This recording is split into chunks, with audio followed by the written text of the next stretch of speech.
ओम नमः सिद्धेभ्यः। ओम नमः सिद्धेभ्यः। ओम नमः सिद्धेभ्यः।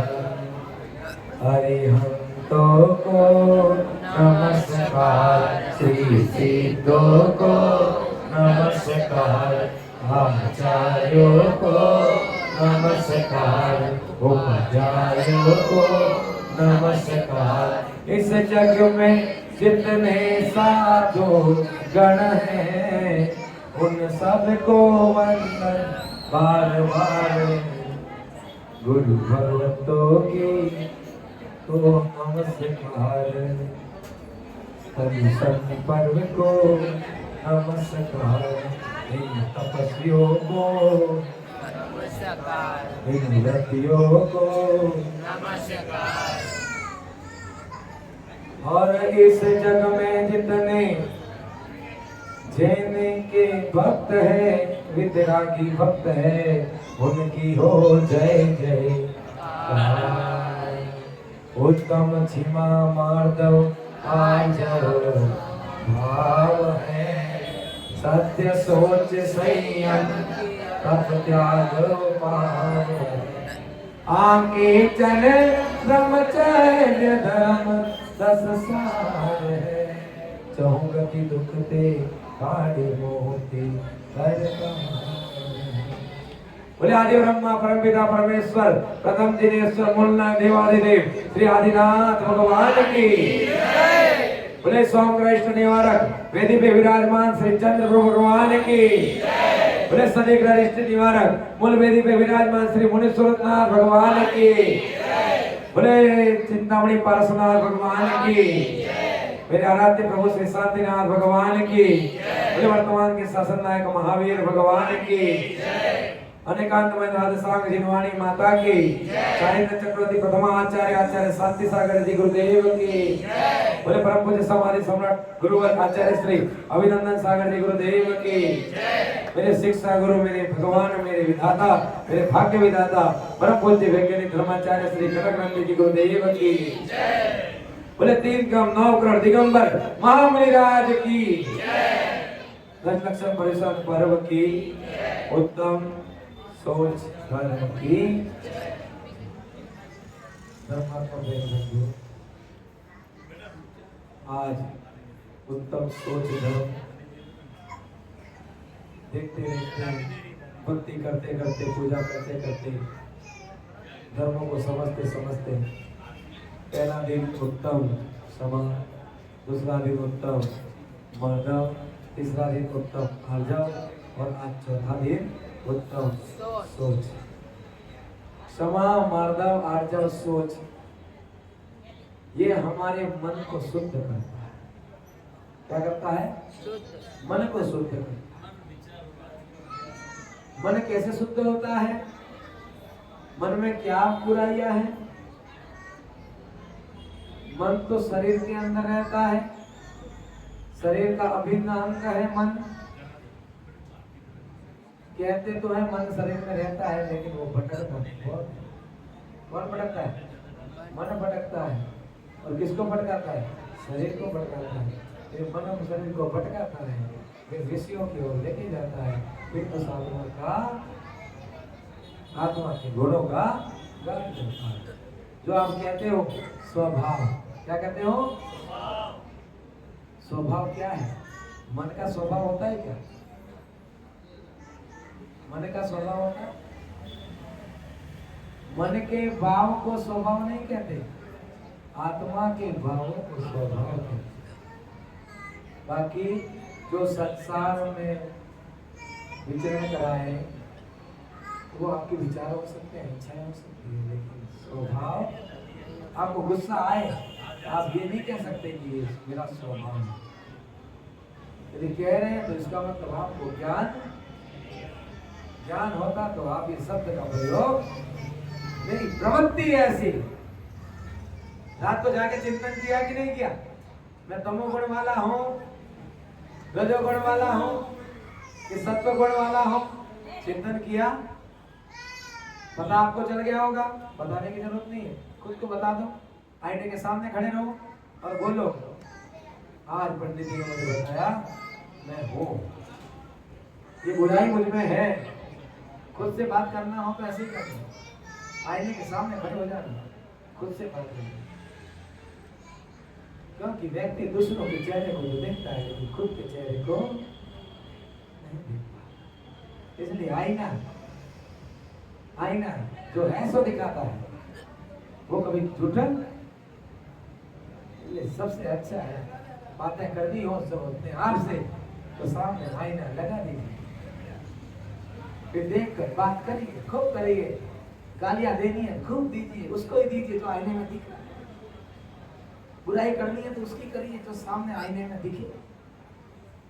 करो, गाली देने के लिए ना नहीं है, बुराई करने के लिए ना नहीं है। पूरी रात करो, पुण्य मिलेगा। लेकिन कहां पे? सामने आईना रख के जो आईने में दिख रहा है उसको। किसकी बुराई करनी है? जो सामने आईने में आईना रखो और फिर आईने के सामने बैठ के फिर उस सामने जो दिखे उसकी बुराई करो। तो फिर क्योंकि आपका मन वही है तो फिर पुण्य लगेगा। लेकिन आप आईना हटा देते हो, आप दूसरों को देखते हो, स्वयं को नहीं देखते हो, तब आप पाप कर्म बनना शुरू कर देते। इसलिए मैंने पहले दिन कहा था आलोचना करो लेकिन स्वयं की। बुराई करनी हो तो करो, ना नहीं है लेकिन स्वयं की। दोष बताने हैं, बताओ स्वयं के। किसके?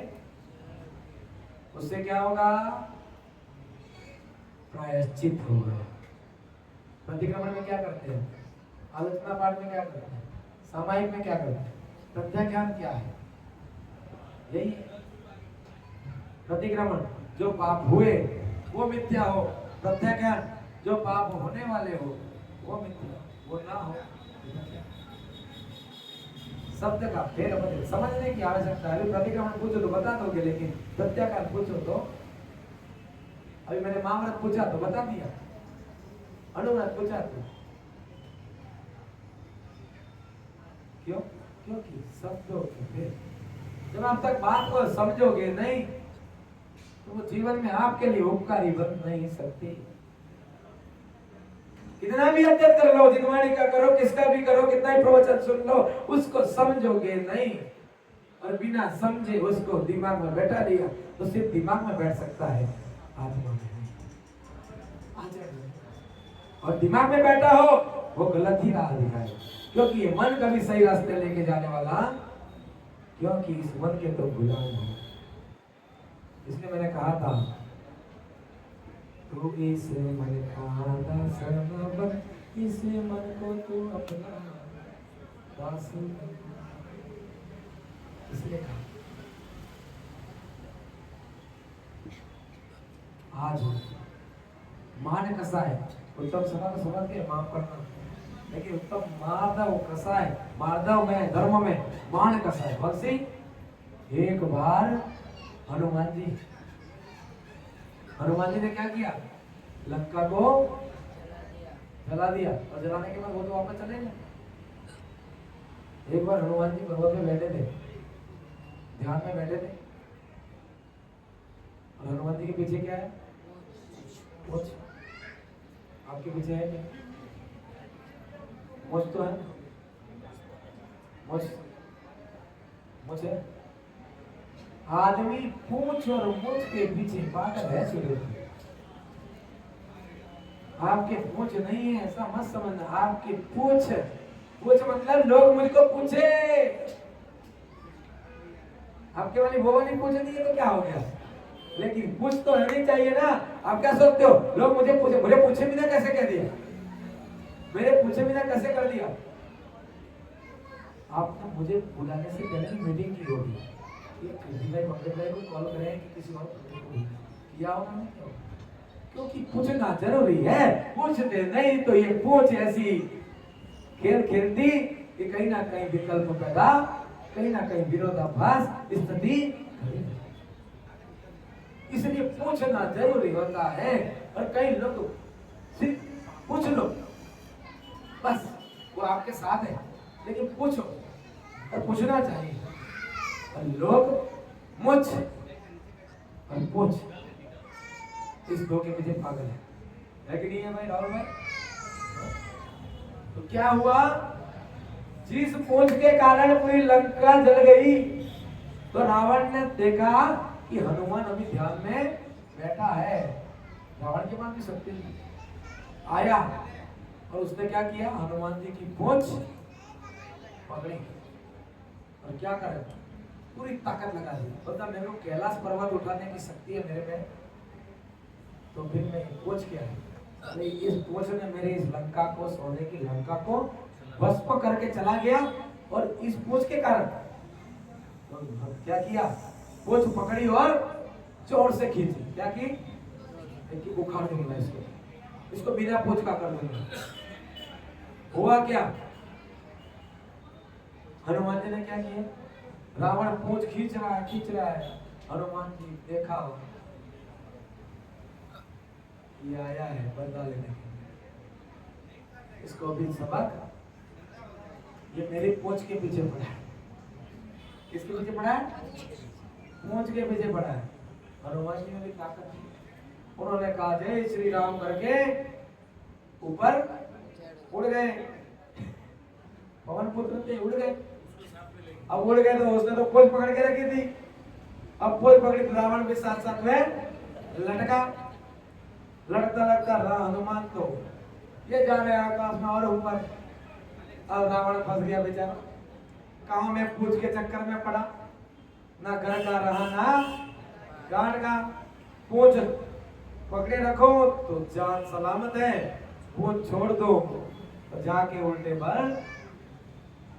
तो जो व्यक्ति पूंछ के चक्कर में पड़ता है, वो व्यक्ति सम्मान पाले तो अच्छी बात है, बाकी हर जगह अपमान ही पाता है। वो रावण की स्थिति में है, सम्मान हो गया तब भी इतनी खुशी।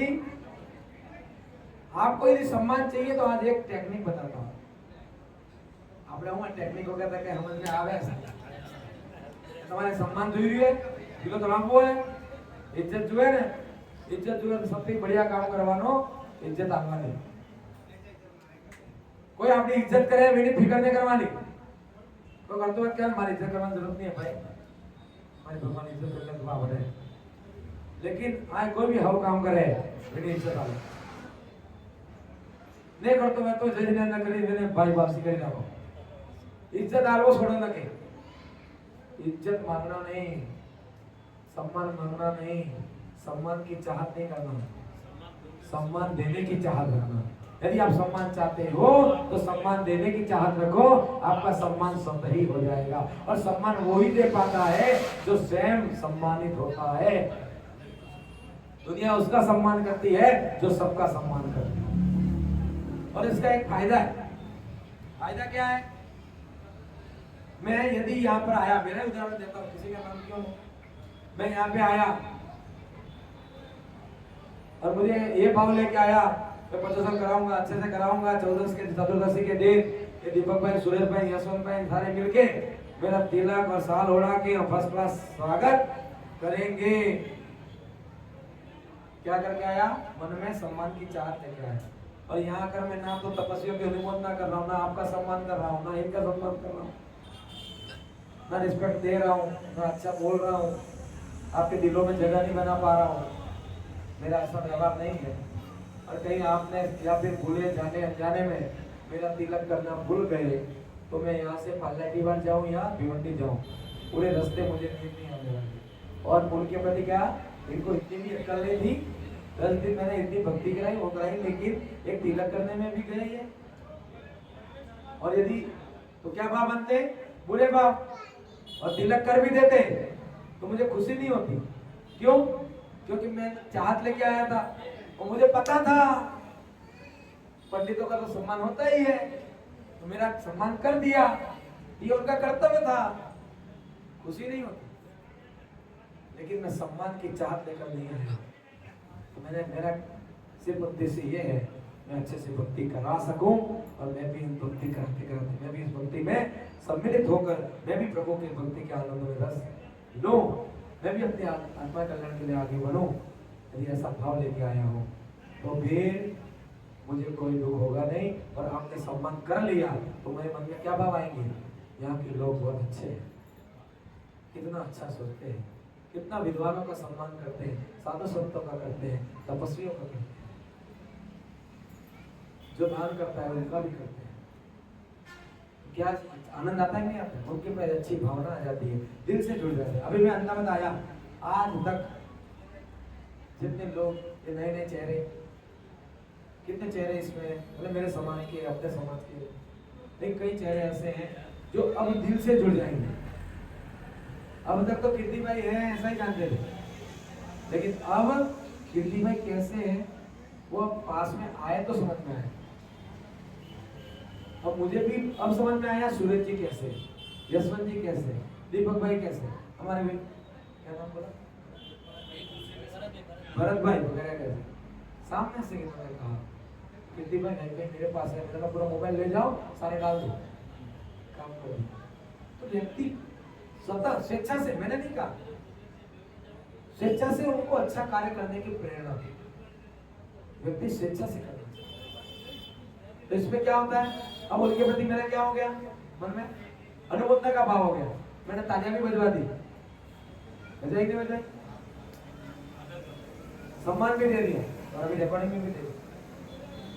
अब उनके दिल में मेरा स्तंभ बन गया, क्योंकि मैंने इतना छोटा ही काम किया, इतना कौन सा बड़ा काम कर दिया था, कीर्ति भाई ने इतनी बार मेरा अनुमोदना कर। अब अच्छा काम करोगे, अच्छी तारीफ करोगे, प्रशंसा, पहले दीदी कहा था प्रशंसा, प्रशंसा एक ऐसा शस्त्र है जिसका उपयोग करो, आपके अच्छे अच्छे काम हो जाएंगे। अरे आपका आगे पीछे दौड़ेंगे काम करने वाले और दिल से करेंगे, लेकिन प्रशंसा करना सीखो। बेटे बड़े हो गए, बहू के हो गए, यदि सेवा नहीं करना तो बेटे की प्रशंसा, बहू की प्रशंसा करो, बहू भी तुम्हारी दीवानी हो जाएगी। और यदि माँ बेटे की नहीं सुन रही है, किसी कारण का सुध हो रहा है, तो बेटा और बहू भी, उनका भी कर्तव्य है कि माँ से वही प्रेम से शब्द बोले, वही प्रेम से सेवा करे, भले वो गाली दे फिर भी माँ पानी पूछो, खाना पूछो, हो सके तो पैर दबाओ, दबाते जाता गले तक नहीं आना, गले तक नहीं आना, बाकी पैर तक दबाना। मान जाएगी, वहां तक ही मान जाएगी, क्योंकि वो समझ जाएगी जो पैर दबा रही है वो नहीं सुधरी तो आज का भरोसा नहीं, आज के समय का कोई भरोसा। इसलिए घी सीधी अंगुल, कहावत है ना, कहावत है कभी झूठी हो ही नहीं सकती, घी सीधी अंगुली से निकल रहा है तो टेढ़ी करने की जरूरत। इसलिए सुधर जाना, समय पर सुधार लेना अपने आप को, फायदे में रहोगे। और अपन तो जहन है, जहाँ फायदा होता है वही अपना आने का वायदा होता है। एक आपकी बार सब अल्लाह बन जाएंगे, क्योंकि पंकज भाई ने सबके दिलों में राज कर लिया, मैं क्यों पीछे रहूं, मैं भी कुछ उनके दिलों को देख के आता हूँ कैसे लोग हैं। बहुत आनंद आया, बहुत अच्छी भक्ति कर रही, बहुत अच्छा प्रवचन सुन रही हूँ, लेकिन प्रशंसा करो, तारीफ करो। इसलिए मैंने कहा था जहाँ रहो वहाँ सब आपसे प्रेम करे, वहाँ से चले जाओ तो आप लोग आपको याद करें, और आप जाने वाले हो, कहीं जाने वाले हो, लोग आपका इंतजार करें। ये आपके व्यवहार पे डिपेंड करता है। इसलिए वो रावण वाला हाल नहीं हो जाए, ध्यान रखना। इसलिए पूंछ और मूंछ को साइड में रख देना और फिर सेवा के भाव से सेवा करना। प्रधानमंत्री नरेंद्र मोदी ने जब शपथ ली तो क्या कहा, मैं प्रधानमंत्री नहीं, मैं सेवक हूँ। क्या कहा, वो है तो प्रधानमंत्री, लेकिन इतना कहने से सबके दिलों के अंदर उतर गए। उतर गए नहीं उतरे? एक दिल के अंदर उतरना और एक दिल से उतरना। यदि आपका व्यवहार अच्छा है तो आप दिल के अंदर उतरते हो, यदि आपका व्यवहार और वाणी अच्छी नहीं है तो आप दिल से उतर जाते हो। इसलिए बोलते समय ध्यान रखें। गुस्से हमें आके कभी बोल भी दिया तो प्रायश्चित क्षमा, भले वो अपना बेटा हो, अपनी माँ हो, अपनी भाभी हो, या अपनी बहन हो, या अपना कोई पड़ोसी हो, या कोई समाज का व्यक्ति हो, कोई भी हो, अपने भाई से भी बोलचाल ऐसी हो जाती होता है, क्योंकि मन पर जब क्रोध हावी हो जाता है, जब आत्मा का स्वभाव भूल जाते हो, तब कुछ समय के लिए अपने आप को शांत नहीं कर पाते हो, तो आप कुछ भी बकते हो, तब आपकी ये रुली कुछ भी कार्य करती है। लेकिन कर दिया, ये थोड़ी देर के लिए ही आता है, जब शांत होता है तो फिर याद करिए, जो आप मंदिर में आके पढ़ते हो, आलोचना पाठ पढ़ते हो, प्रतिक्रमण करते हो, सिर्फ कहने से नहीं होगा। मैंने किसी की निंदा की हो, किसी का बुरा सोचा हो या बुरा किया हो, भगवान वो सब मिथ्या हो, मैं पश्चाताप करता हूँ, कहने से नहीं होगा, कहने से होगा, सिर्फ बोलने से।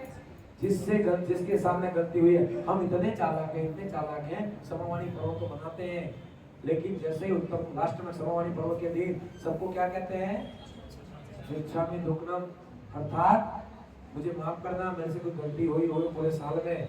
लेकिन किसको कहते हैं, जिससे हम बातें करते हैं और जिससे बनती है, और जिनसे कलह है, किससे झगड़ा है, किससे अनबन है, उसको तो देख के,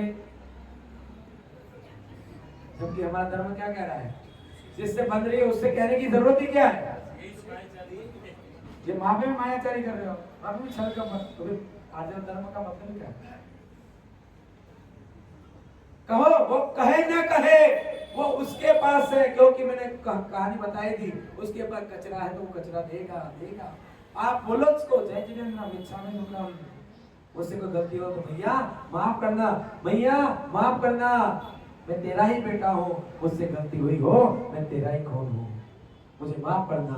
और माँ भी कहे अपने बेटों से, अपने बच्चों से, समाज से और बहुओं से, सबसे कहे कि मुझसे गलती हुई हो बेटा माफ करना। यदि तुम माफी मांगना सीख लोगे, अपनी गलती स्वीकार करना सीख लोगे, तो दिल में उतरोगे, दिल से नहीं उतरोगे।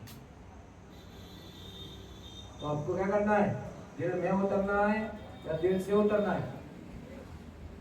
दिल में उतरना, किसमें उतरना है, दिल में उतरना है। तो ये जो बोलते हो ना यहाँ आके भगवान के सामने, और भगवान तो क्या है, बैठे, वो कुछ बोलते नहीं है, लेकिन सब जानते हैं आपकी हरकतें, सब जानते, यहाँ आके बोलती है भगवान मैं की गलत चीजों में तेरे घर दीदी माफ कर दे, मैं कह रहा जानता मैं है नहीं ऐसी वैसी। हाँ के पुराना, कल खाना क्या खाया सुरेश जी, अभी आप ही पूछोगे कि गए परसों मैंने इनके यहाँ भोजन किया, आपने क्या खाया मुझे याद नहीं, कुछ कुछ चीजें याद होगी, मैं सारी चीजें नहीं बता पाऊंगा, इनको भी नहीं पता होगा।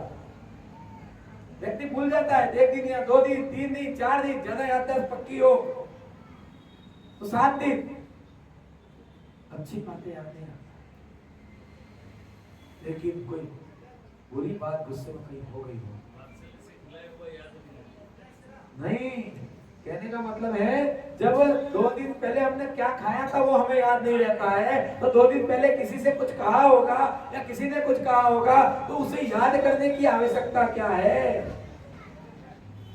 जिस प्रकार खाते हो, अच्छा है तो उसे पचाते हो, और खराब है तो निकालते हो, उसी प्रकार जीवन में कुछ अच्छी बात कही हो तो उसे स्वीकार कर लो, और बुरी बात कही हो अपना मल समझ के निकाल दो और स्प्रे चालू कर दो, मामला खत्म। समझ में आया। अपना शरीर क्या करता है, आप पूरा खाना खाते हो, सब अच्छा ही खाते हो, लेकिन पाचन तंत्र की जितनी शक्ति होती है उतना तो पचाता है, उससे रक्त बनता है, क्या बनता है, खून बनता है, सब बनता होगा, अभी अंदर में गया नहीं, बनता होगा। लेकिन जो इसके बाद वेस्टेज आप एक्स्ट्रा खा लेते हो, और उसके पचाने की शक्ति जितनी होगी उतनी पचाएगी, वेस्ट होता है उसका क्या होगा, मल, और मल इसके बाद आप क्या करते हो, पूरी रात मशीन चलता है, एक तरफ पच रहा है, एक तरफ मल तो मल की थैली भी अलग होगी। अरे शरीर को सोचो ना, पाचन तंत्र, किडनी, लिवर, ये भी अलग काम कर रहा है, जो पचाने का काम कर रहा है, जो खून में परिवर्तित कर रहा है, आपके मांसपेशियां बना रहा है, वो चला रहा है। लेकिन एक तरफ एक थैली काम कर रही है, खराब पदार्थ बाहर निकालना, और सुबह होते ही दौड़ के एक दिन में निकाल देते हो आप। गलत बोल रहा हूं, स्वीकार करो। आपको उदाहरण देके समझाना पड़ता है, आपको ऐसा समझ में कहा है। शरीर में आपके गंदगी आ रही है तो आपको निकालना पड़ता है, कहीं 2 मिनट की देरी होगी तो। दादी जी मजा आया? 2 मिनट की देरी हुई तो दरवाजा, ए भाई निकल। तो फिर मन की गंदगी क्यों नहीं निकालती? मन का मैल निकालने में देर क्यों लग रही है? मैं आके वही आपके मन का दरार खटवा रहा हूं कि निकालिए। बहुत कचरा भर दिया आपने, उस कचरे से भी खतरनाक कचरा है वो। तो जिस्म का कचरा है, वो तो अपना कार्य कर रहा है, लेकिन जीते जी मन का कचरा निकाल दो। इसीलिए ये उत्तम समा, उत्तम मार्जव, उत्तम आर्जव और उत्तम सोच, संतोष, सुख। सुख किसमें है? सुबह कहा था, उसको वापस दोहराता हूं, सुख किसमें है? सुख जो मिला वो कुछ कम नहीं, जो मिला वो कुछ कम नहीं, और जो नहीं मिला उसका कोई गम नहीं, और जो मिलने वाला है वो तो सिर्फ ख्वाब है। जो मिलने वाला है वो तो सिर्फ ख्वाब है, और जो मिला है वो लाजवाब है। जो प्राप्त है वो पर्याप्त है, उसमें खुश ना। आप यहाँ आनंद से भक्ति कर रहे हो, पूजा कर रहे हो, सेवा कर रहे हो, तपस्या कर रहे हो, यहाँ पे आराम से बोलना है आदिनाथ भगवान विराज। यहाँ पे कितने लोग आ रहे हैं? 200, 300, 400, 500 इसी तरह। यूनिवर्सिटी में जाके देखेंगे तो हजारों की भीड़। कितने की? तपस्वियों को भी धक्का मारेंगे। क्या करेंगे? बेचारा ना तो सही से पूजा कर पाता है, ना सही से मंत्र जाप कर पाता है, ना सही से बैठ पाता है, और पता भी नहीं चलता इसने व्रत किया है कि नहीं किया, कोई अनुबंधा भी नहीं करता। लेकिन यहाँ पे आप शांति से, धर्म क्या है? जहाँ आनंद है, जहाँ शांति प्रकट होती है। हमारा धर्म है प्रदर्शन का नहीं, आत्मदर्शन का धर्म है। साधना एकांत में होती है, हजारों की भीड़ वाले इकट्ठा होती होगी, लेकिन जब सुनील सागर जी को सामायिक करनी है, प्रतिक्रमण करना है, वो एकांत में जाते होंगे, आपके बीच में नहीं बैठते।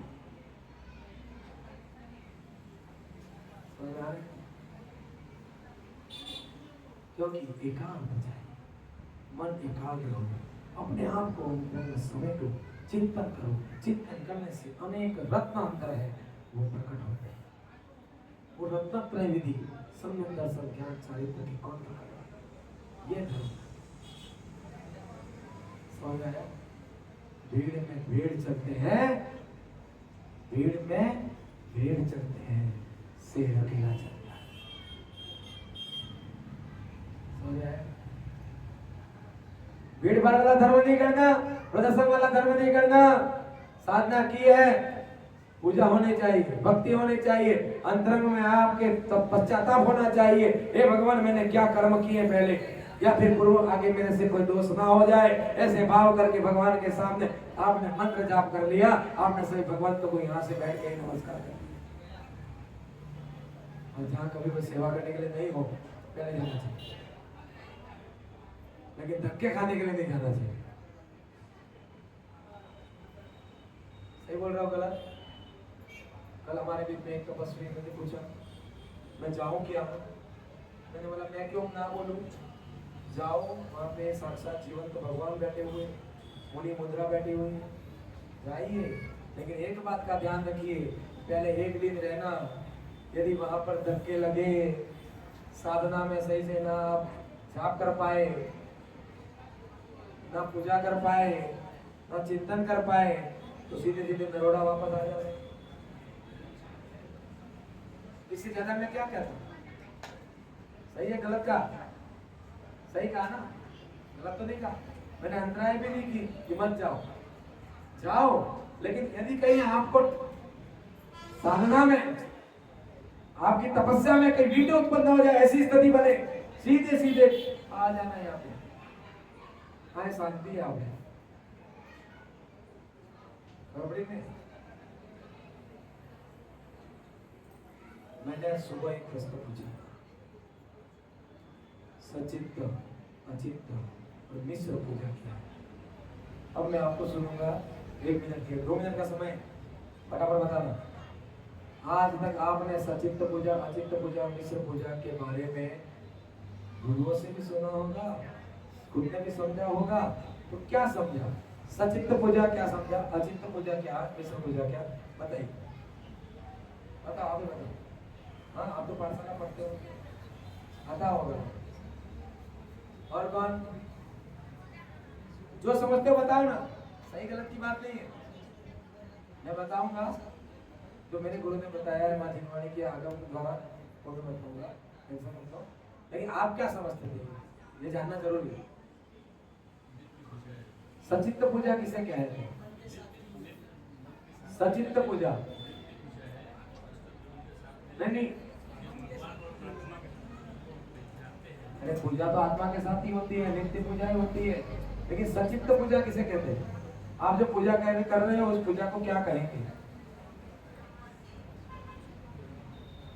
अब मैं आपको खुला खुला बताता हूँ, तो खुले मन से बता रहा हूँ। यदि आप ही नहीं सुन रहे हो, हजारों सुनेंगे। नहीं सुना है तो सही से समझ लेना, ये आगम की वाणी। आज तक तुम लोग यही समझ रहे हो कि सचित्त पूजा अर्थात हरे फल से चढ़ा दिए, फल फूल चढ़ा दिए, ये सचित्त पूजा हो जाती है। गोरा चढ़ा दिया, अखरोट चढ़ा दिया, सूखी बादाम चढ़ा दी, तो उससे पूजा कर देते हैं, तो वो अचित्त पूजा।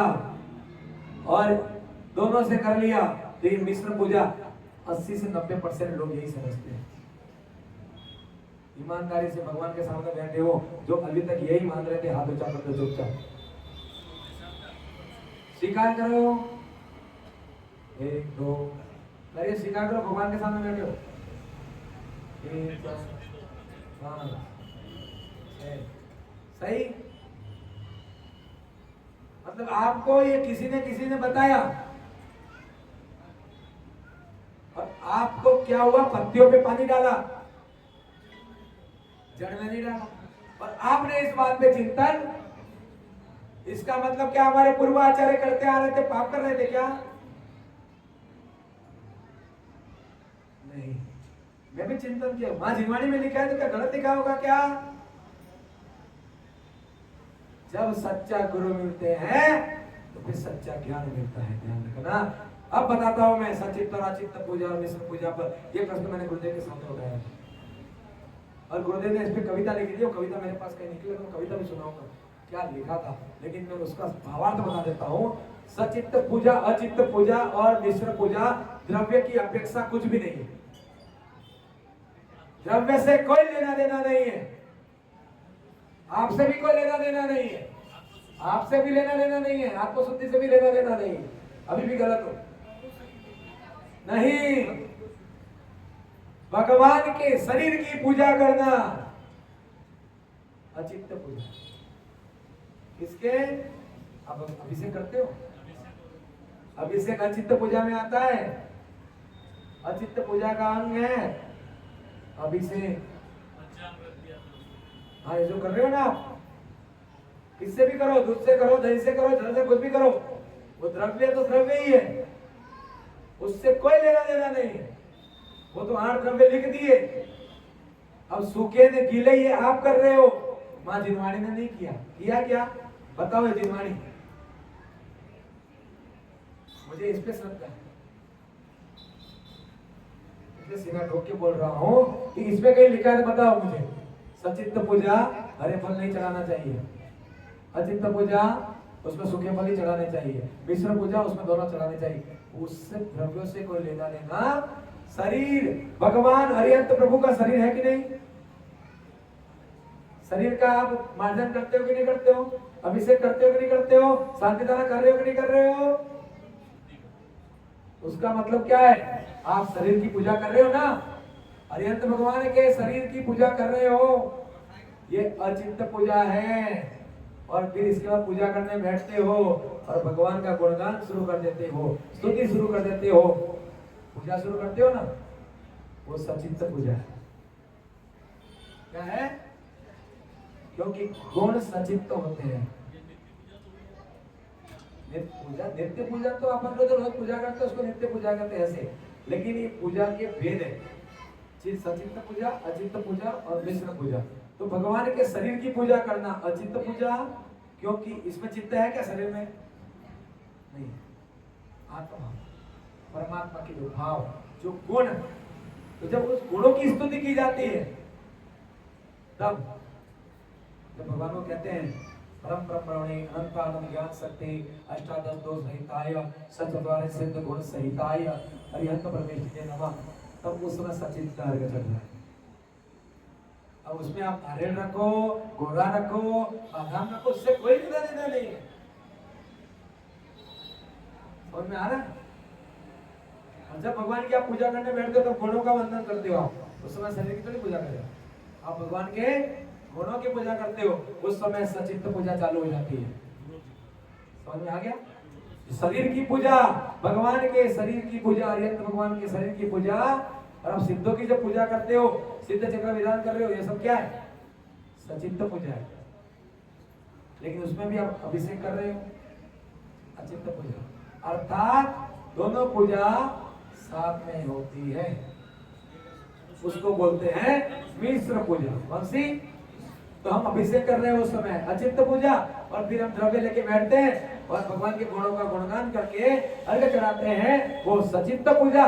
और ये दोनों हो मिल गई तो हमने पूरी मिश्र पूजा कर दी। समझ में आ गया? नहीं आ गया?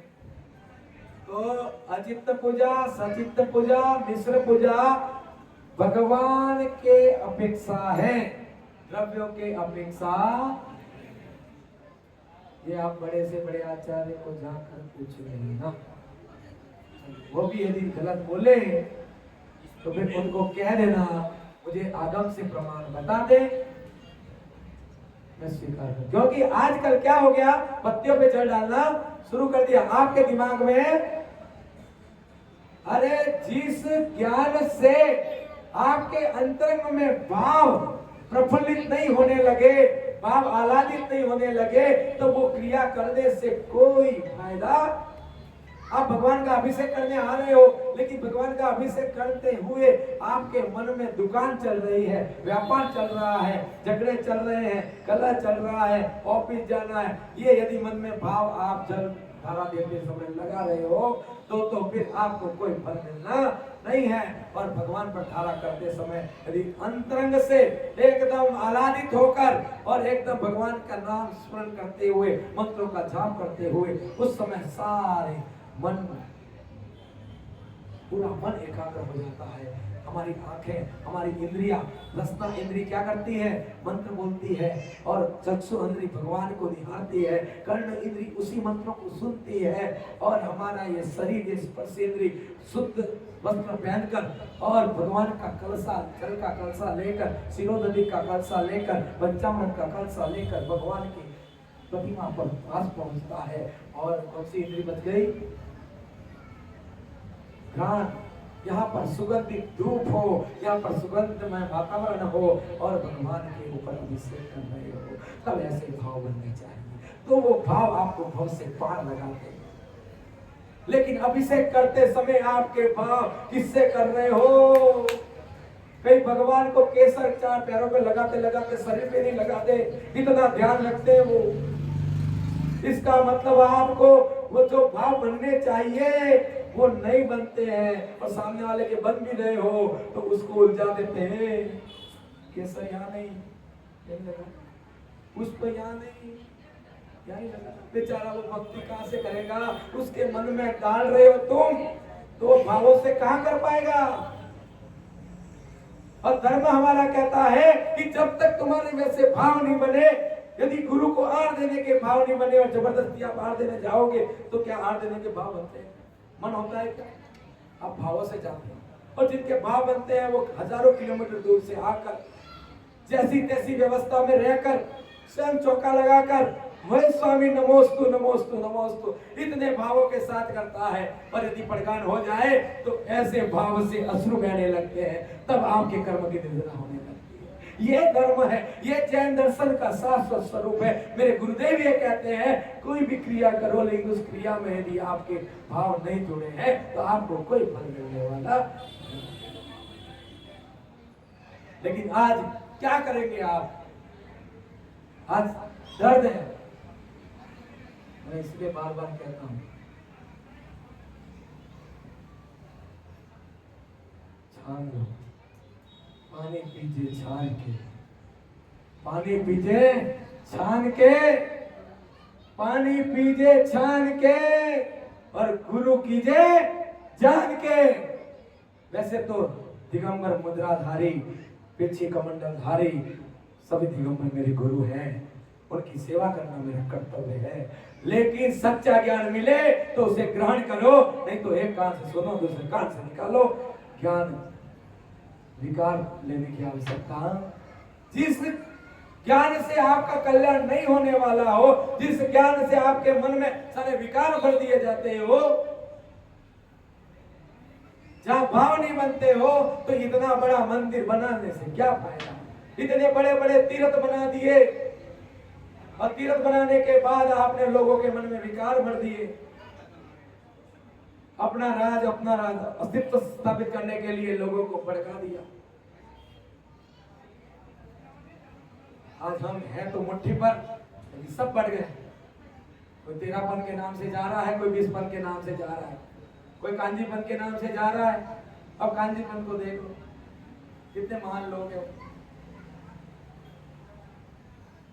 अदालत ने कहा कि ये कांजिश तो जैन ही नहीं है, क्योंकि श्वेतांबर व्यक्ति, सच्चाई बता रहा हूँ, बुरा नहीं बना, निंदा नहीं कर रहा हूँ, आपको हकीकत बता रहा हूँ। एक श्वेतांबर व्यक्ति संत बना, लेकिन उसको दिगंबर धर्म अच्छा लगा। क्या लगा? दिगंबर धर्म। और आज भी इस दिगंबर धर्म पर जितनी श्रद्धा हम दिगंबर नहीं करते, उससे ज्यादा श्वेतांबर करते। आज हमारे दिगंबर संत मुनियों में सबसे ज्यादा दान जितने दिगंबर नहीं करते उतने श्वेतांबर। सत्य बता रहा हूँ, अनुभव है। और नाम भी नहीं बताते, बिना नाम के आ जाते दान। वो एक श्वेतांबर थे, लेकिन दिगंबर परंपरा को अपनाया, लेकिन दिगंबर रूप को अपनाया क्या? दिगंबर रूप नहीं अपनाता था, इसलिए उन्होंने कह दिया कि इस कलयुग में मुनि नहीं होते।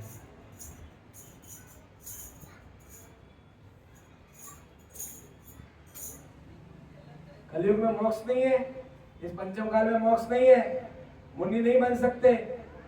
अरे मुनि नहीं बन सकते तो कोई बात नहीं, उसकी राह पे चल सकते हो लेकिन नहीं चल सकते हो। पुरुषार्थ कर सकते हो नहीं कर सकते हो।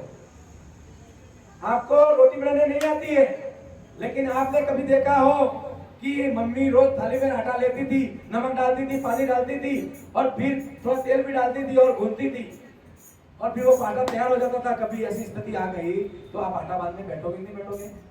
जैसी तैसी तवे पे डाल के रोटी बनाओगे नहीं बनाओगे? तो आप भगवान नहीं बनो तो क्या हो गया? नरक त्रिनेत्र में तो नहीं जाओगे? कुछ तो नियम पालन करोगे, खुद को आत्मविश्वास शुद्ध करोगे।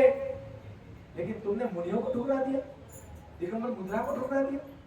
आत्मा आत्मा कहते हो और आत्मा के लिए क्या कर रहे हो बताओ? दिगंबर मुद्रा धारण किए बिना मोक्ष, दीक्षा लिए बिना मोक्ष, ये बात वो भी स्वीकार कर रहे हैं।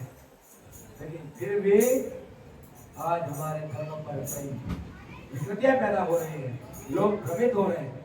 और कई लोग तो हमारे ऐसे भी हैं, कांदी बंदी बना पैसे वाला बनी जाए। ये नहीं, मैं समाज में घूमता हूँ, ये लोगों की बात है, मैं नहीं कह रहा हूँ, मेरा अनुभव कह रहा है। ये गलतफहमियां हैं, आपके कर्मों का फल है जो आपको मिलेगा। दिगंबर मुद्रा की अवहेलना करने वाला कहाँ जाता है? वो सुनील सागर जी को जाके पूछ ले। दिगंबर मुद्रा की अवहेलना करने वाला, निंदा करने वाला, श्रीपाल ने मुनि निंदा की, दुष्ट कौड़ी बना के नहीं बना? इतिहास गवाह है हमारे सामने, लेकिन हम स्वीकार नहीं करते। मुनि आते मुंह फेर लेते, दरवाजा बंद कर देते हैं, ये मैंने साक्षात देखा है। कैसे जैन है?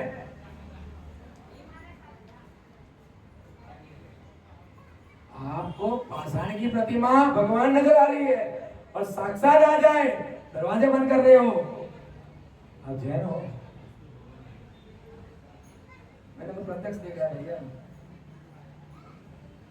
तो क्या ये आत्मा का स्वभाव है? बताइए, ये किसका है? मन में जो कचरा किसी ने डाला है, और गलती उसकी नहीं है, गलती तुम्हारी है। तुमने बिना छाना पानी पी लिया, स्वीकार कर लिया। क्यों? आपको शादी में शादी करनी है, मम्मी पापा घोड़े की जगह गधा लाएंगे, आप सीधा कर लोगे? सूरज जी कर लोगे? नहीं करोगे। घोड़ा चल जाएगा, घोड़े की जगह हाथी चल जाएगा, लेकिन गधा नहीं चलेगा। इतने तो समझदार हो कि दिगंबर मुद्रा की अवहेलना क्यों? इसलिए अरे कहीं पूर्व भवों का पुण्य होगा, कहीं किसी मुनि को ही हार दिया होगा। अरे भव्यो, किसी मुनि को ही हार दिया होगा, तब जाकर आज जैन कुल मिला है। किसी ना किसी पव में किसी मुनि को या गाँव माता को हार दिया होगा, सेवा की होगी, भैयावृत्ति की होगी, कहीं ना कहीं ये तिरंज में भी होंगे तो मुनि को देख कर अनुमोदना की होगी, तब जाकर ये मनुष्य पर्याय मिली, ये वितरागी मुद्रा के अनुयायी बने हैं। और आज तुम समझदार बन गए, आज तुम इतने दिमाग वाले बन गए कि दिगंबर मुद्रा की तुम अवहेलना कर रहे हो। मुनि नहीं होते, ठीक है, आप चलिए जरा मुनि के साथ 10 किलोमीटर चल के बता दीजिए, बिना चप्पल के। सर्दी, गर्मी, वर्षा, हाँ, ठंड में आप जब 4 कपड़े पहन के 5 कपड़े पहन के जाते हो, और वो सिर्फ पीछे हाथ में पकड़ी और कमर पकड़ के जब आपके साथ सुबह की 6 बजे चलते हैं, वो भी ठंडी ठंडी हवा आ रही है, ऐसे चल के बता दो जरा। बहुत आत्मा का ज्ञान रख रहे हो, और बड़े बड़े पंडितों को बड़े बड़े लिफाफे देके आत्मा की बातें करवाते हो। बातें करवाना बड़ी बात नहीं है, उस बातों को जीवन में उतारना बड़ी बात है, और उतार कर चरितार्थ करना बड़ी बात है। मुझे मेरे गुरु ने ये बताया तो मैं आपको बताऊं। अब आपको गलत लगे और मेरे गुरु को नहीं बताते, मेरे गुरु का प्रमाण खाली है। क्या है? बिना प्रमाण के कुछ नहीं बोलते। उनकी कविताएं भी उठाओगे आप, खाली डालना एक बार, वैज्ञानिक धर्माचार्य श्री कनकनंदी गुरुदेव जिनवाणी 450 ग्रंथ में आ जाएंगे आपको। डाउनलोड हो रहे हैं, कुछ डाउनलोड हो गए, एक कविता उठा कर देंगे। 450 ग्रंथ में कम से कम 16,000 कविता लिखी, और एक कविता में कम से कम एक ग्रंथ जितना ज्ञान भरा हुआ एक कविता में। उनकी कविता में आपको सुनाऊंगा तो आपके तो ऊपर जाएगी, क्योंकि उनके शब्द जो सिद्धांतिक ग्रंथों से उठाए हुए हैं, जो आगम के शब्द हैं, आपको समझ में नहीं आते, अच्छा को नहीं आते। इसलिए वो गुरु भी समझ में नहीं आते, वो गुरु भी एक बार में समझ में नहीं आएंगे, 2 बार में समझ में नहीं आएंगे, 3 बार में समझ में नहीं आएंगे, और जब वो समझ में आएंगे तो फिर कोई और समझ में, वो महिमा है। मेरी बातों से पता चलता होगा मैं उस सागर की सिर्फ एक बूंद हूं, मैं उस ज्ञान के सागर की सिर्फ एक बूंद हूं, जो आपके इस दृष्टि पटल और इस कचरे के ऊपर इतना फिल्टर करने का प्रयास कर रहा हूं। निकाल दो भाव। और गुरुदेव ने इसकी कविता में क्या लिखा? भाव करो भाव ही महान, भाव से ही पुण्य, पाप भाव ही निर्वाण है। आगे क्या लिखा? भावों की 3 विधि है। शुभ अशुभ और शुद्ध भाव त्रय विधि है। बोलो, शुभ अशुभ और शुद्ध भाव त्रय विधि है। शुभ क्या है? शुभ क्या है? आत्मा। अशुभ क्या है? शरीर। और शुद्ध क्या है? परमात्मा। पाठशाला में पढ़ाया जाता है आत्मा, परमात्मा और बहिरात्मा, ये बताते हैं ना। बहिरात्मा आत्मा शरीर, अंतरात्मा नहीं मेरी आत्मा, और परमात्मा है नहीं वो। तो उसको क्या कहते हैं? शुभ अशुभ और शुद्ध। गुरुदेव ने इसमें लिखा शुभ यानी आत्मा, अशुभ यानी शरीर, शुद्ध यानी परमात्मा। क्या लिखा? सुनना बराबर। शुभ अशुभ और शुद्ध पावत्रय विधि है। शुभ से अशुभ त्यागो। देवांश क्या कर रहा है? क्या बोला बताओ? शुभ अशुभ की भाव से विधि। 3 भाव की 3 विधि बताई है। कौन कौन सी बताओ? शुभ अशुभ और भाव। देखो, शुभ आत्मा, अशुभ शरीर और शुद्ध परमात्मा। ठीक है, वो शुद्ध हो चुके हैं। तो शुभ से अशुभ त्यागो, अंत पाओ शुद्ध है। अब इस लाइन का अर्थ क्या हुआ? शुभ से आत्मा का ध्यान करके इस अशुभ शरीर का त्याग करो और आप शुद्ध बन जाओ। कौन कर रहे हैं? हमारे साधु। संपत्ति सागर जी को देखा? संपत्ति सागर जी को देखा? सुनील सागर जी के गुरु ना क्यों बोल रहे थे? संपत्ति सागर जी को देखा? भाई पूछा। उनको तपस्वी सम्राट बोलते हैं। क्या बोलते हैं? उनकी तपस्या देखी? उन्होंने क्या किया? नहीं देखी। उनको तपस्या करते ही देखा? अरे वो तपस्या करते थे वैसी तपस्या साथ कोई और करे। सुना है ना? हाँ, तो वो ऐसी तपस्या थी कि उन्होंने क्या किया? अपनी आत्मा का ध्यान किया और इस अशुभ शरीर का त्याग किया। क्यों? शुद्ध बनने के लिए। प्रमाण है कि नहीं है? तो हमारे साधु क्या कर रहे हैं? आत्मा का ध्यान कर रहे हैं। इस शरीर का ध्यान नहीं है उनको। इस शरीर को तो सिर्फ उपयोग कर रहे हैं, सदुपयोग, और परमात्मा बनने के लिए। इसलिए लिखा गुरुदेव ने, शुभ अशुभ और अशुद्ध भाव त्रय विधि है। शुभ से अशुभ त्याग, अंत पाओ शुद्ध है। भाव करो, भाव करो। भाव ही महान है। भाव से ही तो पुण्य, और भाव से ही पाप। अच्छे भाव करो तो पुण्य, और बुरे भाव करोगे तब। समझना है। समझ जाओगे तो सरल लगेगा, नहीं समझेगो तो सरल बात भी नहीं। अब एक अच्छी सी कहानी सुना देता हूँ आपको, ठीक है? क्योंकि आपको समझ में आना चाहिए। एक बार एक गुरुदेव ने शिष्य को,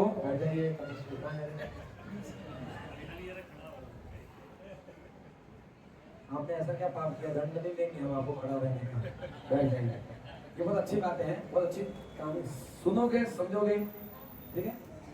आप क्या हो इसका अनुभव हो जाएगा। आपको मैं लेके चलता हूँ जीव से जिनेन्द्र बनने की यात्रा। पोस्टर में पढ़ा था ना, जीव से जिनेन्द्र बनने की यात्रा, तो वही चलते हैं। अब तक मैं बता रहा था जैन दर्शन का शाश्वत स्वरूप।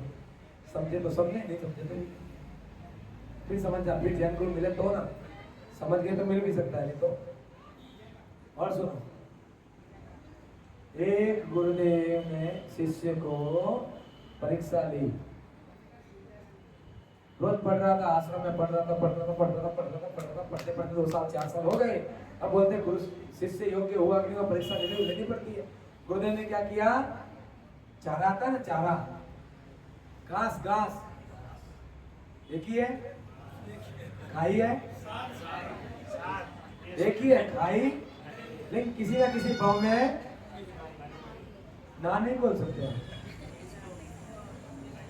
किसी ना किसी फॉर्म में तो खाई हो। तो वो घास, उसको घास का इतना पूरा दे दिया और बोला इस घास का दूध बना के लेके। क्या बोला? इस घास का दूध बना के लेके। शिष्य बेचारा पढ़ता होता, बोलते आज क्या गुरुदेव की सटक गई है क्या? घास हाथ में देके बोलते इसका दूध बना। मैं कोई राहुल गांधी हूँ क्या जो इधर से आलू डालो और इधर से सोना निकल जाए? हाँ? लेकिन कोई बात नहीं, लेकिन गुरु पर श्रद्धा थी। गुरुदेव ने कहा है तो कुछ ना कुछ मैं प्रयास तो करूं, नहीं होगा थक के आऊंगा, यही बताएंगे, है ना? लेकिन गुरु है, बात तो माननी पड़ेगी। शिष्य भी आज्ञाकारी था हमारे निखिलेश भैया की तरह। बैठ गए वापस, बैठ गए, इसलिए तो बोल रहा आज्ञाकारी। बैठ जाओ, ऊपर बैठ जाओ। ऐसे तो नहीं है बैठे बैठे गैस हो गई हो, नहीं ऐसा हो सकता है, नहीं क्या बात है? देखो थोड़ी हवा भी बढ़ जाए, वो भी शरीर अंदर रखती है क्या? नहीं। तो शरीर की मशीनरी इतनी अच्छी है, इसलिए बुरी चीजें आपको रखनी ही नहीं। थोड़ी हवा भी लगे तो वो भी निकाल देना, है ना? बुराई दिखे नहीं तो हवा की तरह निकाल देना, ऊपर निकालो, पीछे निकालो, किधर भी निकालो, लेना देना नहीं। अब क्या है, क्या दे दिया? घास, घास दिया। अब शिष्य निकल गया, बोलते गुरुदेव से तर्क वितर्क नहीं, छोटे मुंह बड़ी बात। लेकिन मन में तो गुरुदेव बात कह रहे हैं, क्या हो गया है? लेकिन चलो कोई बात नहीं, जाते हैं, घूमते हैं। घूम रहा है, एक दिन हो गया, 2 दिन हो गया, आश्रम में आया ही नहीं, क्योंकि वो रिसर्च में लग गया, चिंतन में लग गया। तो चिंतन करेगा कुछ ना कुछ तो रास्ता। गुरु पर श्रद्धा थी कि गुरु के वचन मिथ्या नहीं होते। यही तो भ्रम है ना? सच्चे गुरु के वचन मिथ्या, जो आगम से बताया वो। बाकी तो आजकल सब गुरु बनते हैं। अब घूमते घूमते घूमते घूमते एक गांव दूसरे गांव गया, जाते जाते उसने एक घर देखा। एक घर में, एक घर के बाहर एक गाय बांधी हुई थी। वहां पे किसान ने आगे गाय को घास डाली थी और वो दूध निकाल रहा था। ये दृश्य देखते ही उसके हाथ में क्या दिखी? वो घास लेके घूम रहा था। ठीक है, राहुल गांधी मिल जाए तो उससे पूछूं, लेकिन उसको किसान मिल गया। तो उसने क्या किया? किसान के पास गया, क्योंकि उसने दृश्य देख लिया। किसान ने आगे घास डाली है, गाय घास खा रही है और गाय दूध दे रही है। गाय दूध देती है, गाय दूध देती है, निकालना पड़ता है। अरे वो गाय डाल के ऐसे बैठा बैठा चलता है क्या? ठीक है, अभी सुनिए, ये तो खाली आपको आपके दांत दिखते हैं, मुझे अच्छा लगता है। आप कौन से टूथपेस्ट यूज करते हो मुझे पता चलता है ना? हंसता हुआ चेहरा अच्छा लगता है। आपको नहीं पता हो तो फोटोग्राफर देखे ना, प्लीज स्माइल, क्यों कहता है? क्योंकि फिर आप फोटो देखोगे ना, आपको अच्छा ही लगेगा। जब आपका हंसता हुआ फोटो आपको अच्छा लग सकता है, तो जिंदगी भर हंसते रहो तो आपकी जिंदगी कितनी अच्छी लगेगी।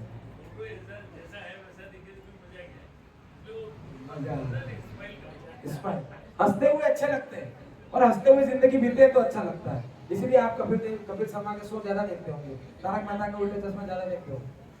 आप नहीं, मैंने देखा। तो देखना है तो हंसने वाला सीन देखो, हंसे बसे। हंसना अच्छा है, लेकिन किसी पर नहीं हंसना।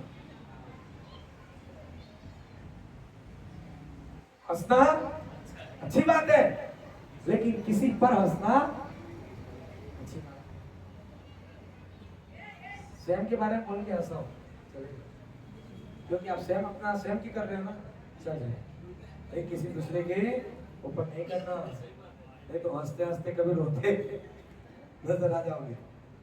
ठीक है ना? ज्यादा मजाक नहीं, मजाक उतनी करो जितनी आप सहन कर पाओ। सुरेश जी, मजाक सीखने की बात, मजाक उतनी करो जितनी आप सहन कर सको। दूसरों पर जुल्म इतने करो जितने आप सहन कर पाओ, क्योंकि लड़ कर जमाना है। समझ आ गया? अब आते हैं वापस। अब उसने किसान को देखा, फिर जाके किसान से कहा कि भैया आप ये क्या कर रहे हो? बोलते मैं गाय का दूध निकाल रहा हूं। गाय को घास खिला रहे हो आप? बोलते वो घास नहीं खाएगी, खाएगी नहीं तो दूध बनेगा कैसे, बनेगा नहीं तो मुझे दूध देगी कैसे। मैं कितना भी प्रयास कर लूं वो भूखी रहेगी तो दूध दे पाएगी क्या, इसलिए मुझे काट। तो बोलते हैं अब मेरे समझ में आया, हमारा गुरुदेव गाड़ा ने था, वो गाड़ा तो अब भैया मेरे गुरुदेव ने मुझे कहा था ये घास का दूध दूध बना के लाना है, आप मुझे हेल्प कर दो कि ये घास अपनी गाय को खिला दो और मुझे दूध निकाल कर, इसके बदले जो दूध आता है मुझे निकाल कर दे दो, मुझे गुरुदेव घर पास जाना है, तो मैं परीक्षा में पास होऊंगा, नहीं तो फिर मैं गुरुदेव के पास जाऊं किस मुंह से। किसान अच्छा था, किसान ने कहा भाई चारा तो दे रहा है, मुझे क्या तकलीफ है, तो उसने चारा खिलाया और जितना चारे के बदले गिलास भर के दूध आता था उसने दे दिया। दूध लेकर कहाँ गए, गुरु के पास। गुरु ने कहा आ गया, हाँ गुरुदेव आ गया, और ये दूध लेके आया हूँ। बोलते किसका बनाया, बोलते उसी घास का बनाया। कैसे बनाया, बोलते वो घास को मैंने गाय को खिलाया और गाय से हमारे जो किसान भाई थे उसने दूध निकाल के दिया है। गुरुदेव ने बोले तुझे क्या समझ में आया, क्या पूछा, गुरुदेव ने क्या पूछा, तुझे क्या समझ में आया। बोलते गुरुदेव समझ में तो कुछ नहीं आया, लेकिन वो आपने कहा था तो आपके वचन पर श्रद्धा करके मैं गया, मैंने ये सीन देखा तो मैं आ गया, लेकिन इसके पीछे रहस्य समझ में। अब आपको आया क्या, आपको आया है, बोलो किसी को आया नहीं आया, रहस्य जानना है और बड़ा रहस्य जानना है ना। अब आपको खुद की पहचान करा रहा हूँ, मैं भी उसी श्रेणी में हूँ, टेंशन मत लो, मैं भी उसी श्रेणी में हूँ अभी तक तो। अब घास से गाय ने खाई, दूध बना, दूध से क्या बनेगा, दूध से आप क्या बना सकते हो, दही, क्या बना सकते हो। उस दही को मथोगे तो एक तो छाछ निकलेगी और एक क्या निकलेगा, मक्खन, और मक्खन से क्या बनेगा, घी से क्या बनेगा।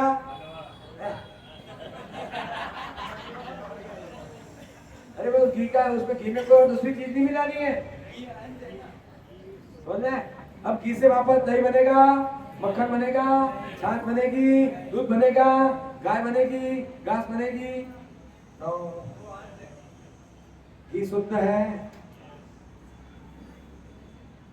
समझ में आ गया, दूध की शुद्ध पर्याय घी है, इसीलिए भगवान के सामने घी का दीप प्रज्वलित किया जाता है।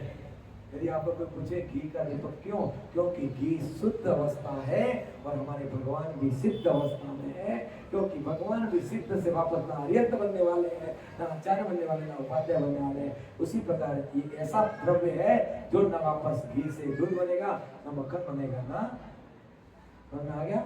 इसलिए और उसमें पॉजिटिविटी है, सकारात्मकता है, उससे दीप प्रज्वलित होने पर चारों तरफ सुगंधित और एक सकारात्मक पॉजिटिव वातावरण बनता है।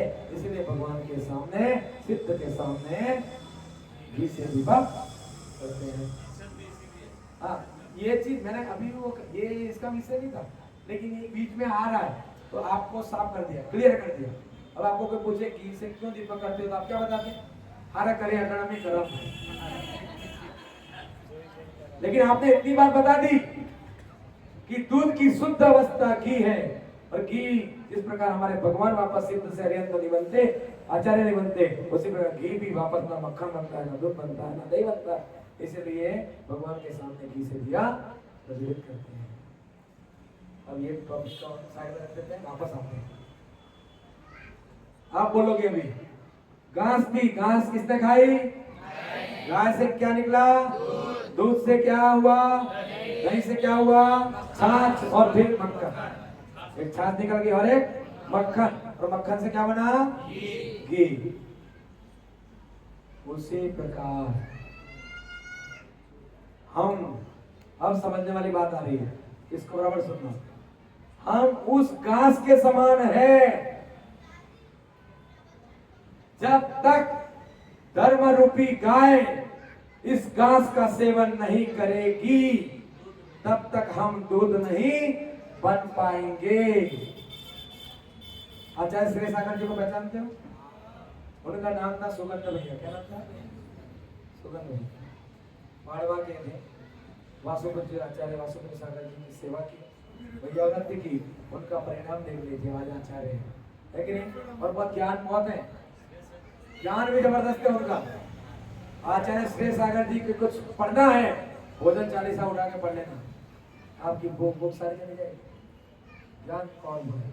और सुनिए, तो सुगंध भैया उन्होंने धर्म के प्रति अपने आप को समर्पित किया। पहले क्या थे? वो भी हमारे जैसे घास थे। क्या थे? लेकिन धर्म रूपी गाय को अपने आप को समर्पित कर दिया, गुरुदेव के चरणों में चले गए। मतलब घास पेट में चली गई। कितने सालों से गुरुदेव की सेवा की, ब्रह्मचर्य अवस्था में रहे, अर्थात अंदर का गाय के अंदर मशीन कार्य कर रहा है, नहीं कर रहा है? तो दूध बनने की तैयारी, और जैसे ही लगा कि अब ये घास दूध बनने की तैयारी में है, तो बाहुबली में, घोमटेश्वर बाहुबली में इतने साधुओं के बीच वासुपति सागर जी ने क्या किया? केसलोच किया। किसका? सुगंध भैया का। जैसे ही केसलोच हुआ, जैसे मुनि अवस्था हुई, ओम नमो लोए सब वसाहुनम, क्या हो गए? साधु हो गए। मतलब वो घास उस धर्म के मार्ग समर्पित हो गई, वो दूध बन के तैयार। क्या बन के तैयार हो गई? तो अभी हम क्या है बताइए? शिकार है कि नहीं? अभी हम घास हैं। अभी तक तो धर्म के प्रति समर्पित होने का प्रयास कर रहे हैं, हुए, लेकिन हमारा प्रोसीजर चालू है। लेकिन जैसे ही घर बार छोड़ दोगे, तो इसका मतलब समझ जाना, ये धर्म रूपी गाय ने आपको अपने अंतरंग में ले लिया है। घर में रहोगे तब तक तो घास ही हो। समझ आया? तो मैं भी घर में रह रहा हूं, मैं घास ही हूं। अभी तक मुझे समझ में आया नहीं? अभी तक मुझे उस धर्म रूपी गाय ने पूरी तरह से खाया, क्योंकि मैंने अभी तक पूरा सर्वस्व समर्पण, अभी तक मैंने घर नहीं छोड़ा, घर की मोहमाया नहीं छोड़ी, तो मैं घास ही हूँ। घास लेके कचरा लेके, घास लेके घूम रहा, वो भी घास ही है। लेकिन ऐसा बोल नहीं सकते, अपने आप को घास बोल सकते हैं, घर में जाके बोलना नहीं मैं कचरा लेके ही घूम रहा। बोल के देखो, खाना नहीं देंगे फिर। हाँ, सूरज में गड़बड़ हो जाएगी। स्वयं को बोल सकते हो। अभी आपने स्वयं को बोला, अरे मैं पहले ही बोल देता। हाँ, स्वयं को बोल, लेकिन घास लेके घूम रहे, ऐसा बोलना नहीं। उनको पहले कहानी सुनाना, पहले उनको ये कहानी सुनाना। सुन ली क्या? सुन ली भाई, सुन ली, कचरा लेके घूम रहे हो। चलिए, अब क्या हुआ सुनो।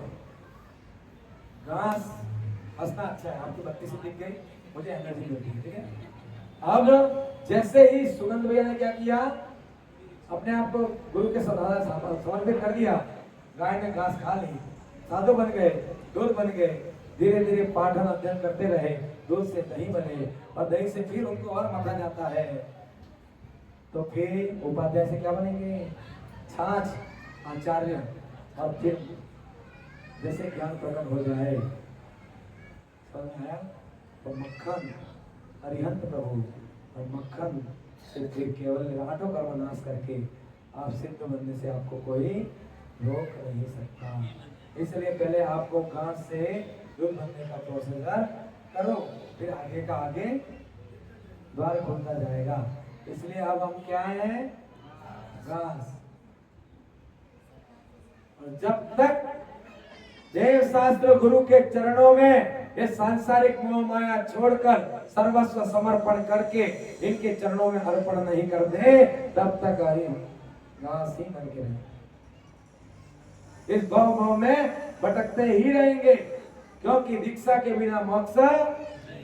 लेकिन मैं बार बार कहता हूँ, मैंने अपने गुरुदेव से और सभी गुरुदेव से एक ही आशीर्वाद देता हूँ, उनसे ना मैंने धन मांगा, ना उनसे मैंने कोई मोह माया मांगी, मांगा तो सिर्फ एक ही आशीर्वाद, और सबसे यही मांगता हूँ कि गुरुदेव बस मेरा समाधि मरण हो, मैं घर में मरना नहीं चाहता हूँ, मैं दीक्षा लेकर मैं समाधि मरण करूं, बस इतना आशीर्वाद। और आप बार बार ऐसे भाव करोगे तो अंत में ऐसा योजन होगा कि आप दीक्षा लेके, और अभी भी मैं खुश हूँ, क्यों आनंदित हूँ, क्यों, क्योंकि मैं साधु होता, आप शायद चतुर्मास कराते ना कराते, शायद आप निमंत्रण देते ना देते, तो ये गुरु का ज्ञान, ये माँ झिलवाणी का ज्ञान आप तक मैं कैसे पहुंचा था।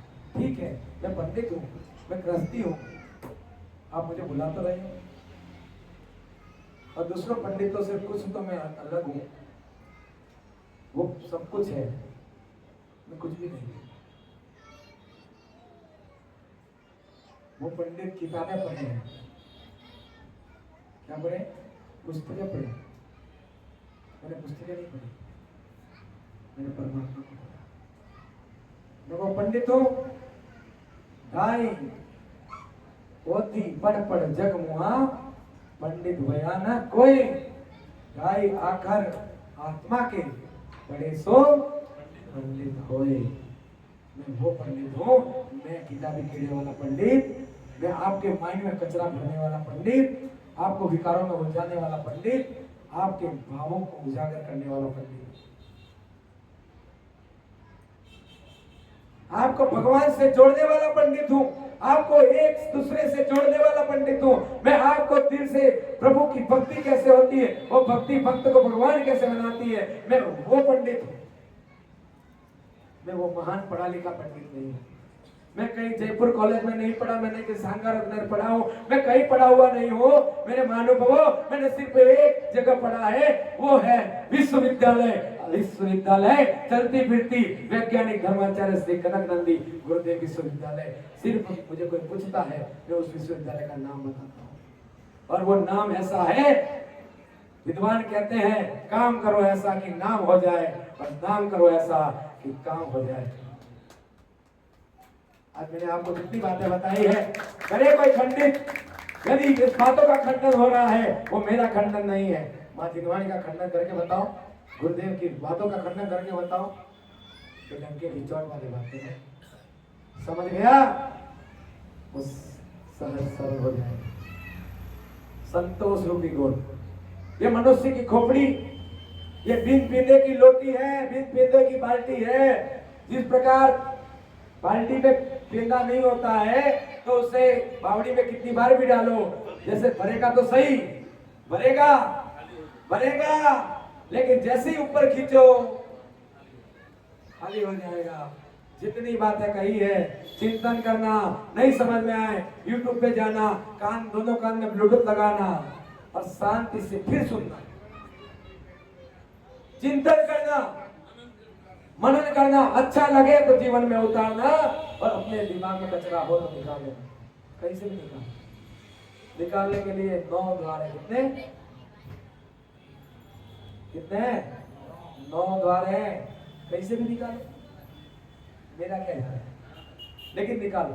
क्या निकालना, कचरा, विकार, विकृतियां, विकारों से दूर होना ही वितरागता की वजह की होता है। विकृतियों से दूर होना ही वैराग्य की ओर लेके जाते हैं।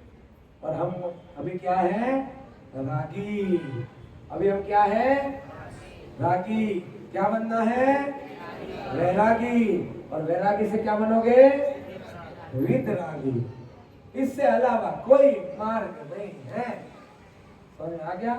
अभी आप क्या हो, श्रावक। क्या बनना है, साधु। तो साधु बनोगे तो अरिहंत और सिद्ध बनने में देर नहीं लगेगी। एक पूजक पूज्य की पूजा करते करते खुद पूज्य हो जाता है। हनुमान ने भक्ति की, राम की, किसकी की, श्री राम की भक्ति की। आज जितने मंदिर राम के नहीं है, उससे ज्यादा हनुमान के है कि नहीं। इसलिए आप भक्ति करते रहो। आज जितने भक्त मंदिर में अभिषेक नहीं कर रहे हैं, उतने गुरु भगवान के चरणों का पाप प्रक्षालन करने के लिए लालायित हो रहे हैं। नहीं? क्यों? आप खाली पूज्य बन जाओ, पूजक बन जाओ, पूजक बन जाओ आप। मुझे बन जाते हो। अभी देखो मैं क्या हूँ, संसारी हूँ कि नहीं, आपके जैसा ही हूँ, हूँ नहीं आपके जैसा, घासी हूँ। फिर भी आपने मुझे इतनी बड़ी चौकी दी, ऊपर बैठाया, आदर दे रहे हो, मान सम्मान दे रहे हो, इतना ध्यान से सुन रहे हो। आप 1 मिनट किसी की नहीं सुनते, और यहाँ घंटा सवा घंटा सुन रहे हो, बहुत बड़ी बात है भाई। अरे दादी सही बात है, गलत बात बोल रहा हूँ? आप 1 मिनट कभी किसी की नहीं सुनते हो। वो डायलॉग मारते हैं ना, एक बार मैंने कमेंट कर लिया, फिर तो मैं अपने आप की भी नहीं।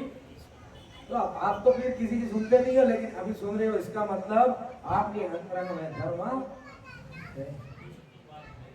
कुछ तो बात, और कुछ बात मेरी नहीं है। इस गलतफहमी में ना मैं रहना चाहता हूं, ना आप रहना। ये कीर्ति भाई कोई नहीं है, ये कीर्ति भाई के अंतरंग में गुरुदेव की कृपा से जो ज्ञान आया, मां जिनवाणी की कृपा हुई है, ये बरस रही है। बाकी मैं कुछ भी नहीं हूं, मैं आपके जैसा ही। 2002 में गुरुदेव ने वह हस्त मेरे हाथ का मुख रख दिया। 2002 से 2025 का सफर चल रहा है, ये गुरुदेव की कृपा, सच्चे गुरु की कृपा। बाकी सब गुरुओं की सेवा करते हैं, आन कराते हैं, विहार कराते हैं, साथ में चलते हैं, आशीर्वाद लेते हैं, उनसे भी तत्व चर्चा करते हैं। एक बार शुभम सागर जी से तत्व चर्चा शुरू हुई विशेषपुर मोड़ पे। मैं शादी कराने गया था, लेकिन वहां पे सब नाच रहे थे। मैंने बोला गुरुदेव है, हम जाते हैं, गुरुदेव कमरे में बैठे, मैं भी जाता हूँ। तो गुरुदेव ने पढ़ने के लिए एक लाइन मेरे से पढ़वाई, उसमें लिखा था कि जीव व्यक्ति पर द्रव्यों को देखकर, तो उससे वेद ज्ञान न करके वो उसके प्रति राग कर बैठता है। मुझसे पढ़वाया, अभी मुझे पूछा क्या समझ में आया, क्या पूछा? मैंने बोला गुरुदेव एक लाइन में बहुत कुछ समझ में आ गया।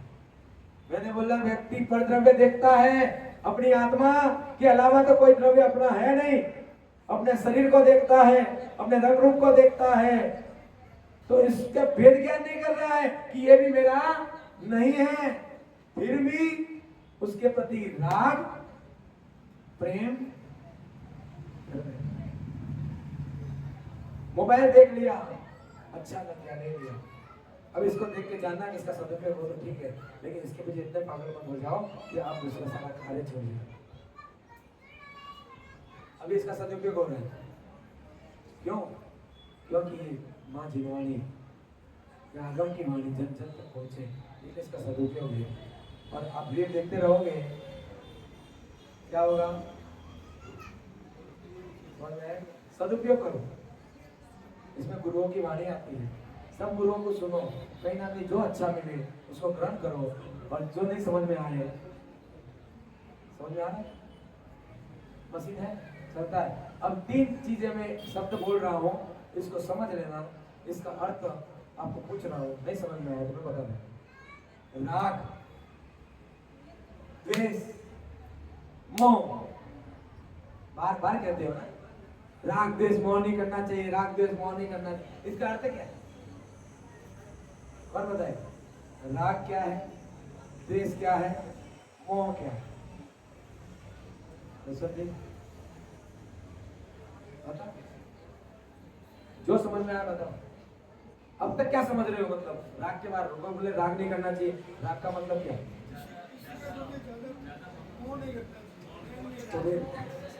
मोह अलग विषय हो जाता है ना, इसलिए तो अलग है। हाँ ठीक है, मैं अच्छा बोल रहा हूँ, हिम्मत तो कर रहे ना बोलने की। हाँ हिम्मत, ठीक है ठीक है। अभी तक आपने ये समझा, इसलिए आपने कहा कि इसका मतलब ये होता है। इन्होंने कहा कि किसी के ज्यादा अटैचमेंट नहीं होना चाहिए, ऐसा बोल रहे हैं। सूरज जी बोल रहे हैं, आप क्यों हंस रहे हैं? उधर बोला अब देखिए, ओ दादी माँ, ये लास्ट है, प्रवचन खत्म करो भाई। अभी सुन लो, हाँ खड़े रहो थोड़ी देर, लेकिन जाना नहीं। देखिए राग, द्वेष और मोह, ये 3 चीजों में फर्क बता रहा हूं।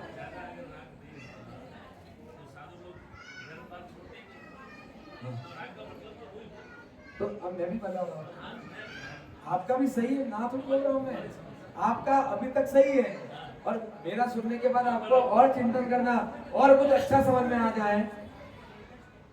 राग किसे कहते हैं? ठीक है, राग का मतलब होता है, इंग्लिश में कहते हैं लाइक, पसंद आना, पसंद करना। आप वीडियो लाइक करते हो ना, तो आपने लाइक किया है, वो आपका सगाई हुई थी, सगाई होने से पहले आपको लाइक किया है, लाइक किया है, आपको देखा, आप उनको पसंद आए। उदाहरण दे रहा हूं, आप या फिर मोबाइल आपने देखा और आपको ये मोबाइल पसंद आ गया, तो इसके प्रति अभी तक आपका नहीं है, आपने खरीदा थोड़ी है, ये क्या हो गया? अच्छा है, लाइक। राग, द्रव्य को देखा, उसके प्रति अरे कपड़े अच्छे हैं, चश्मे अच्छे हैं, मेरे नहीं है, लेकिन उसके प्रति राग हो। फिर क्या होता है? द्वेष, कि सूरज जी आपके मोबाइल से मेरा मोबाइल, तो आपके मोबाइल के प्रति मेरा क्या हो गया? आपकी पत्नी से मेरी पत्नी ज्यादा अच्छी है, आपकी पत्नी के प्रति मेरा क्या हो गया? समझ में आया? अपनी चीजों से दूसरों की चीजों से तुलना करते हो, तब द्वेष की भावना उत्पन्न हो जाती है। और कुछ चीज आपको आपकी नहीं है, लेकिन आपको अच्छी लगती है, तो उसे कहते हैं राग। ठीक है, और मोह किसे कहते हैं?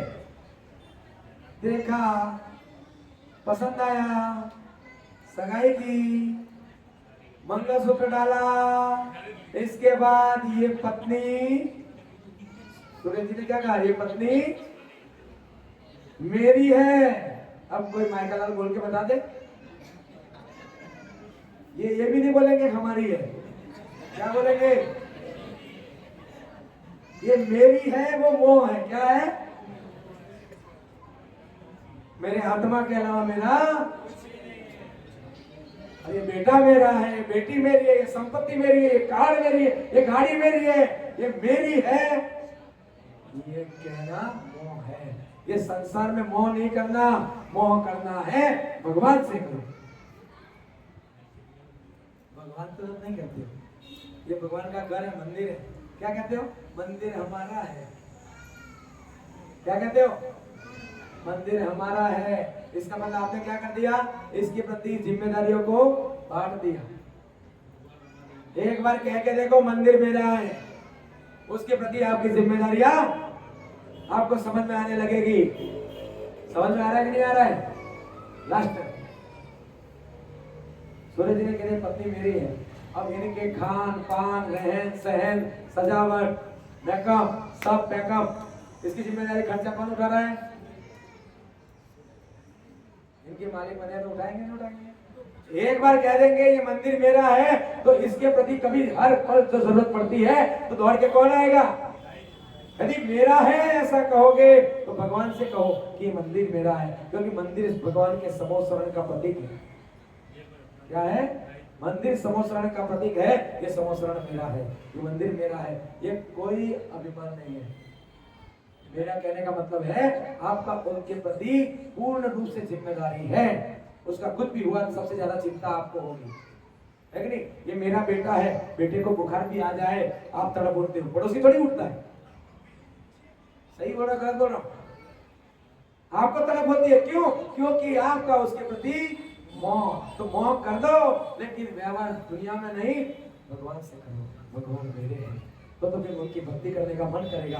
भगवान मेरे हैं तो फिर इनका अभिषेक करने का मन करेगा। भगवान मेरे हैं तो फिर इनके जैसा बनने का मन करेगा। और भगवान हमारे हैं तो फिर सब आ रहे हैं, तो हम भी आ रहे हैं, हम बैठे हैं, दो चार समझ रहे हैं मेरे हैं, वो पत्ते बैठे हैं, करते रहेंगे। अब गुरु आते हैं तो मेरे गुरु हैं ऐसा आप समझोगे तो चौके में भी जाओगे, बिना बुलाओ जाओगे, बिना फोन के जाओगे, चौके में हार भी बनाओगे और हार भी दोगे और फिर हार कराकर फिर आप हार करोगे और आप गुरु तो हमारे हैं तो फिर समाज के ऊपर आप छोड़ दो। समझ में आया कि नहीं? आप सबने मुझे सुना, मैं बहुत मनोरंजित हुआ, अपनी वाणी को विराम देता हूँ। बोले महावीर।